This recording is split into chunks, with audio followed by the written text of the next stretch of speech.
మీరు బరండి, ఎవరేమైనా సర్కారుకు పర్వాలేదండి. బడ్జెట్ను తెచ్చిపెట్టే మద్యపానము. ఫైనల్ గా ఏం చెప్తారంటే, ఈ మద్యాన్ని మేము అమ్మకపోతే ప్రభుత్వాలు నడవే అంటారు. ఇది ఎక్కడిదే మద్యం వచ్చి ఎన్ని అవుతుంది? అంతకుముందు ప్రభుత్వాలు ఎట్లా నడిచినాయి? నడవలేదా? నడిచినాయి కదా. బడ్జెట్ను తెచ్చిపెట్టే మద్యపానము, ఇక ఉంటేంది పోతేంది తాగేటోళ్ళ పానము. ఆయనకి ఏం పని? ఓట్లు వేసిరంటే అయిపోయా, వాడు ఉంటే ఆయనకి ఎందుకు పిక్తానికి అంత అవసరం లేదు కదా. గల్లి గల్లి బెల్ట్ షాపు, గరం గరం పొద్దు మాపు, మందును అందించుటలో సర్కారుదే ముందు చూపు. సీసగాలి జేబి గాలి, పానమంత గాలి గాలి. ఇంటికి పోయినా గట్టుంటుంది, నీకు సోయి ఉండదు. ఇట్లా పోతుంది కాక ఏనాక అమ్ముకుంటుందా? పొద్దున్న దాకా పత్తి వచ్చినా పొరకట్ట మళ్ళీ పెట్టి తయారుగా ఉంటుంది. సీసగాలి జేబి గాలి, పానమంత గాలి గాలి. ఇంటికి పోయినాక తిట్టి సంపె తల్లియాలి. ఎన్ని ప్రభుత్వాల తప్పులు. ఇప్పుడు గంజాయి ఉన్నది. మన దేశం వేరే పొరుగు దేశం నుంచి మన దేశానికి ఒక వస్తువు కాదు, ఒక సీమ రావాలన్న, మన బార్డర్ దాటాలంటే ఇండియన్ ప్రభుత్వం పర్మిషన్ తీసుకొని దాటాలి. అలాంటి చట్టాలు ఉన్నాయి, అది వాస్తవం. ఒకవేళ కేంద్రం నుంచి దాటిన తర్వాత తెలంగాణ రాష్ట్రానికి రావాలంటే ఈ రాష్ట్రంలో ఉన్నటువంటి ప్రభుత్వ అధికారులు, ఇక్కడ ప్రభుత్వాల కంటే మొదలు కూడా ఈ గంజాయి తాగే పోరగాళ్ళు, గంజాయి తాగే అమ్మాయిలు, బట్టలు చక్కగా చేసుకోరాని అడవిలలు, వాళ్ళని కన్నా తల్లిదండ్రులని ఫస్ట్ ఆఫ్ ఆల్ సంపదెబ్బలు కొట్టాలి. ఎందుకు కొట్టాలంటే ఇంట్లో ఇద్దరు కొడుకులు ఉంటారు, ఒక బిడ్డ ఉంటుంది. ఎగ్జాంపుల్ చెప్తున్నామా, ఎవరు కూడా తప్పుగా అనుకోవద్దు. నాకు కూడా ఇద్దరు బిడ్డలు. అంటే లోకం ఖరాబ్ అయితే బాధ అనిపిస్తుంది. ఇలా నేను బతుకున్నా కాబట్టి నా ఇద్దరు బిడ్డలను నేను రక్షించుకుంటాను. రేపు నేను చచ్చిపోయిన తర్వాత నా బిడ్డలకు ఎవరు కావడి కాయాలి? ఎవడు కాస్తాడు కావాలి? కాబట్టి చెడిపోతున్నటువంటి కాలాన్ని చూస్తుంటే కళ్ళపొడి నీళ్ళు వస్తున్నాయి, నిద్ర పడతలేదు ఓసారి. అందుకే సాగునట్టు పెట్టుకుని తిరుగుతా ఉన్నాం ప్రపంచం అంతా. కాబట్టి నేనేమంటున్నానంటే, ఇద్దరు కొడుకులు ఉంటే, ఒక బిడ్డ ఉంటే, ఆ బిడ్డ శరీరం అవపడతట్టు బట్టలు వేసుకొని ఇంట్లోనే తిరుగుతుంది. ఆ తల్లిదండ్రులకి ఏమైనా సూర్యుడు ఉండాలిగా? ఉండాలి అవుదా? అరే ఇది సనాతన ధర్మం, ఇది హిందూ దేశం, ఇది భారతమాతకు జయ అనేటువంటి భారతమాత దేశంలో మనం సగం సగం బట్టలు వేసుకొని చేస్తే అత్యాచారాలు ఎందుకు జరిగాయి భయ్? ఇది కూడా ఆలోచించాలి కదా.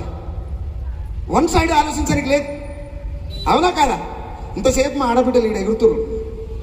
ఇంతసేపు మా ఆడబిడ్డలు ఎగురుతుంటే ఇక్కడ ఉన్నటువంటి చెప్పేటువంటి సబ్జెక్టు జనాలకు అవగలీలుగా ఎక్కాలి, మై మరిచిపోయి వినాలి. కాబట్టి వాళ్ళు ఇక్కడ నాట్యం చేస్తారు. కానీ వేదిక ముందున్నటువంటి కొన్ని గుణాలు అందరూ నడలేను. కొన్ని గుణాలు ఎట్లా ఉంటాయంటే, ఆమె బాగా ఎగురుతుంది, ఆమె బాగుంది అంటే మనం ఏం చేస్తున్నాం? మన పనిలో క్లారిటీ అనేది ఉండాలి ఖచ్చితంగా. మనమేమో మొత్తం ఇక పాటలు అంటే వాళ్ళు వాడతారు, చేసి మాట్లాడేపోతే పాటలు ఏమో మస్తుగా వాడతారు. ఇప్పుడు ఉంటే నా బిడ్డ కూడా వాడతాడు, నా బిడ్డ వాడతాడు, నా కొడుకు వాడతాడు, నా పెద్ద బిడ్డ వాడతాడు, అందరూ వాడతారు పాటలు. ఈ మత్తు ముఖ్యంగా తల్లిదండ్రుల విషయానికి వచ్చినప్పుడు, సంతానం కలిగినంతసేపు ఒక బాధ, సంతానం కలిగినాక ఒక బాధ, వాళ్ళు పెంచడానికి ఒక బాధ, పెరిగినాకో బాధ, పెరిగినాక పెళ్లి చేసి ఇంకొని ఇంటికి పంపిస్తాను బాధ. ఈ తల్లిదండ్రుల జీవితం అంతా, తల్లిదండ్రులకు అలా అసలు లైఫ్ లేదా? ఇక చెత్త చెదారం తిండి కూడా మానేసి కడుపు కట్టుకొని పిల్లల కోసం సంపాదించి పెడతాడు. గంజాయిగా ఎంజాయ్ చేస్తుండా, లేకపోతే ఇంకో అమ్మాయితోని ఇంకేమైనా చేస్తుండా అనేటువంటి క్లారిటీ లేనప్పుడు ఒక తల్లిగా ఒక తండ్రిగా వాళ్ళని కన్నందుకు మీరు ఫెయిల్ అయినట్టే కదా, మీరు ఎక్కడ నిలబడ్డట్టు? ఈ ప్రశ్న మనకు మనం వేసుకోవాలి కదా. ఇలా సుఖరాం నడిసే కొడుకు తప్పు చేసిందంటే ఖచ్చితంగా సుఖరాం నడిసే పెంపకం ఏదో పొరపాటు ఉన్నది. నేను ఎందుకు చింతపరిగా దగ్గర పెట్టుకొని నా కొడుకుని చూడలే? నా కొడుకు కోసమే నా జీవితం అంతా అర్పిస్తున్నా, నా పిల్లల కోసమే నేను బతుకుతున్నా, నా పిల్లల కోసమే నేను కష్టం చేస్తున్నా, నా పిల్లల కోసమే నేను కడుపు కట్టుకున్నా. అన్నీ చేసినా కానీ నా పిల్లలు ఏం చేస్తారో ఏ ఒక్కరోజు కూడా నేను చూడలే. అలాంటప్పుడు నా శ్రమ ఎవరి కోసం? నా శ్రమ ఎవరి కోసం? అలాంటప్పుడు తల్లిదండ్రులు ఇక్కడ మారాల్సినటువంటి అవసరం ఉన్నది.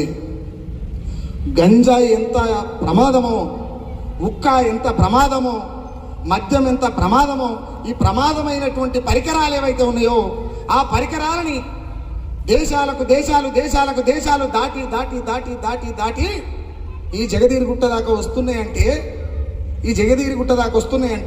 ఇక్కడ ఉన్నటువంటి ప్రభుత్వాలు చేయలేకుంటే ఏది కూడా కదలదమ్మా. ఇప్పుడు ప్రభుత్వం అనుకుంటే ఈ వేదిక దిగే ముందుకు ఎత్తుకపోతారు శుక్రవారం, పెద్ద పని అది. ఓ చిన్న కట్టెపులను పట్టుకొని తీసుకుపోతారు. ఏమంటారు, ఢిల్లీ సీఎం కేజ్రీవాల్ని తీసుకుపోయారు, బడికి పోని పొరగాని తల్లిదండ్రులు పిల్లలు ఇటు కొట్టుకుంటే ఎట్లా తీసుకుపోతారు? బయలకు అటు తీసుకొని పోయారు. నేను ఎవరి పెద్దదా? కాకపోతే నేను ఏమంటున్నా, వాళ్ళ ప్రమేయం లేకుంటే ఏది కూడా మన ప్లేస్కి రాదు.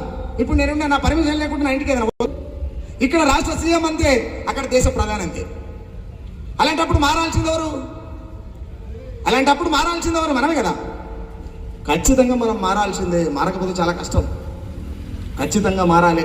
నేను ముఖ్యంగా ఈ గంజాయి తాగే పిల్లలకు చెప్తాను, అయితే రాలేడికి ఓపెన్గా ఆ గంజాయి తాగే పిల్లలు వాళ్ళకు వచ్చిన చెడలవాట్లు, ఆ చెడలవాట్లు చేసుకున్నటువంటి పిల్లల కన్నా తల్లిదండ్రులకు చెప్పిపోతుందికే వచ్చినాడికి.